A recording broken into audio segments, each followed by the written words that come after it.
Whenever you hear people giving young men, single men financial advices, you always hear them saying things about how much money men spend direct with women.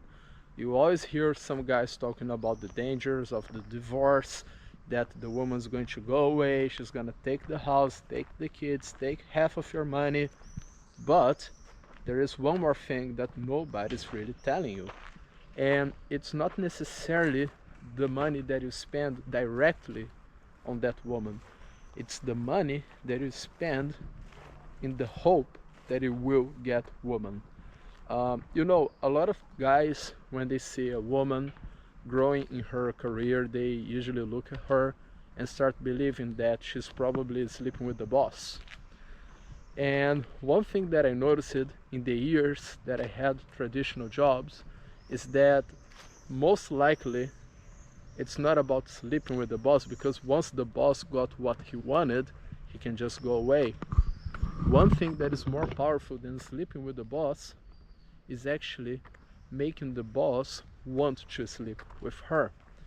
And this hope is what's going to make him do things for her. And it's precisely this hope that I'm talking about that makes men spend more money. Because even for a guy who's going to get a working girl, she's going to charge a certain amount per 1 hour of work. And then you're going to get her 1 hour and you're going to be okay.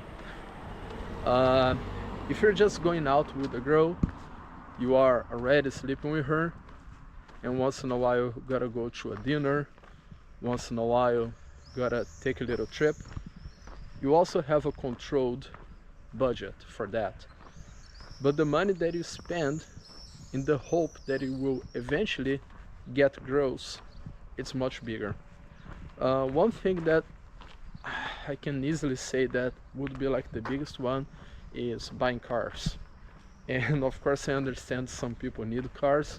I had one car in my life and I sold it because as a digital nomad now, I'm in Lithuania. Last week I was in Latvia. Next week I'm gonna be in another country. So there's no point on having a car anymore. But in Brazil I had one. And here's the thing, when I bought my car, I was already doing very well, and it was basically for enhancing my freedom, because I wanted to take little trips around the country. I wanted to go to the beach whenever I wanted. I wanted to go to the farm whenever I wanted. And I was fighting 5 times a week back then. And I was kind of tired of getting Ubers to go to the gym. And sometimes those Ubers would cancel in the last minute and I would be late for training. So those little things, they made me buy a car, and basically for freedom. But here's the thing, when I bought my first car, it was like 2-3 years ago, I guess. It was not because of women, because my entire life I got woman without having to have a car. There's no connection between car and woman. I don't know why some people actually believe there is. It's more like a coping mechanism than anything. But being true or not, most guys, they buy cars in the hope of getting girls. They honestly believe that by buying cars, they will increase their chances of meeting girls. And I don't know in which country you are, but cars, they're never cheap.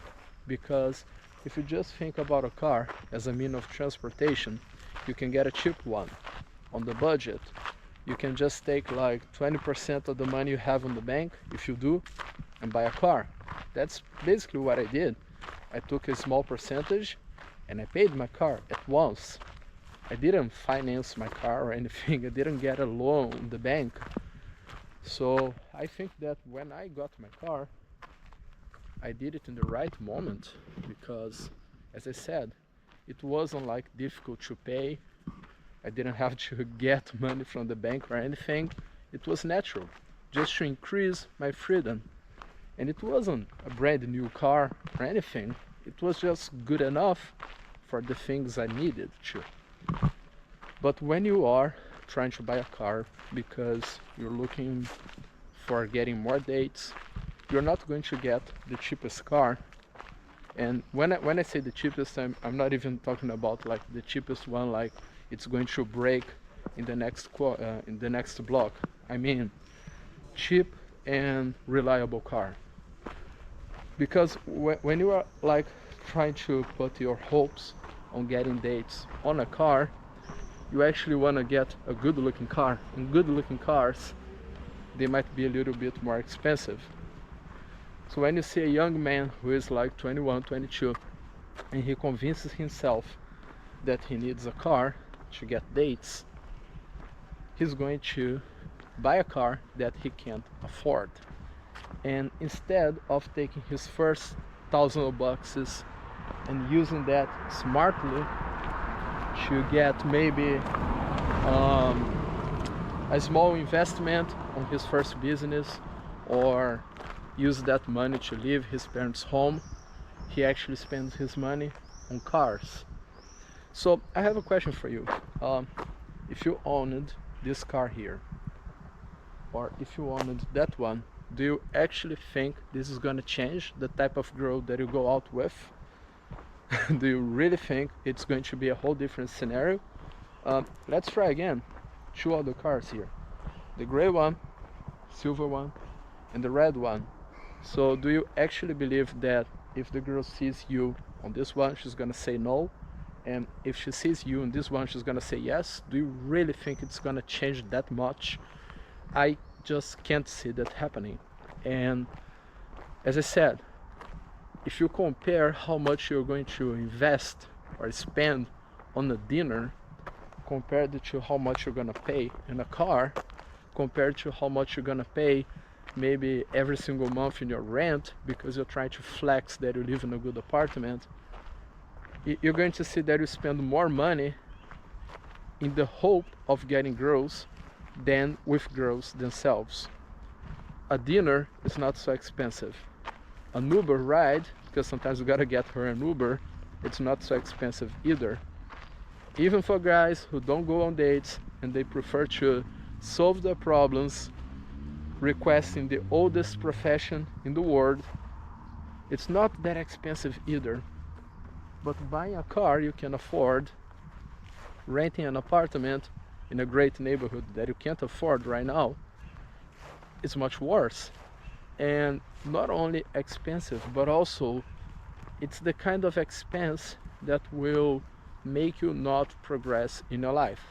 Because in the beginning, when you are still struggling, when you are starting your career in your early 20s, it's like you don't save too much because you don't make too much. But it's the kind of thing that brick by brick you build a wall, you know what I'm saying?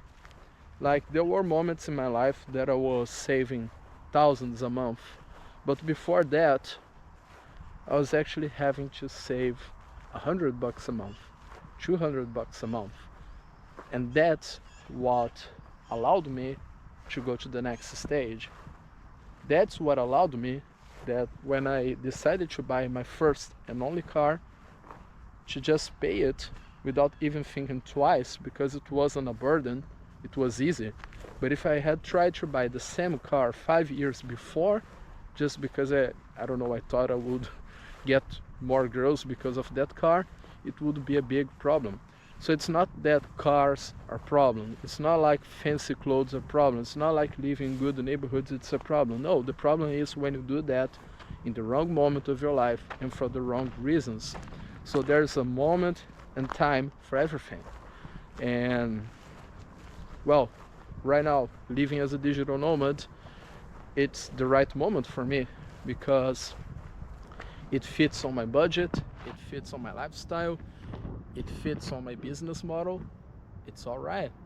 But if I tried to be here in Europe 5 years ago, I would just be losing money, and that wouldn't be smart at all. So is being here in Europe a good or a bad thing? Well, right now it's good. 5 years ago would be bad. When I got my car like 2 or 3 years ago, it was a good moment for that, but 5 years before that would be terrible. So that's what I hope that you get from this video.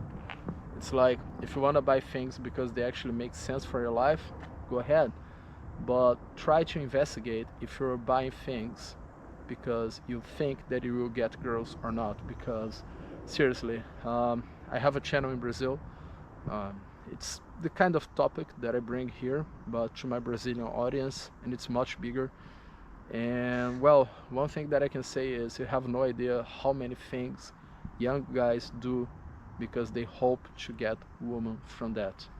And they literally spend 80-90% of their wages on things that they just expect that will bring them girls. And most of times what's going to bring girls is your look. Your status is much lower than your looks. And also right time, right place, right time, you know. Sometimes you just go to a bar and turns out you're the best option there. You just have a friend in common, you just happen to be on the same long trip than the other girl, and things just happen. I don't really believe that getting a more expensive car will actually make so much difference. And even when you see those guys who keep flexing their multi-millionaire lifestyle, well, first of all, we're talking about multi-millionaires. It's a whole different level. You're not talking about a regular working guy who just gets in debt to buy a slightly better car.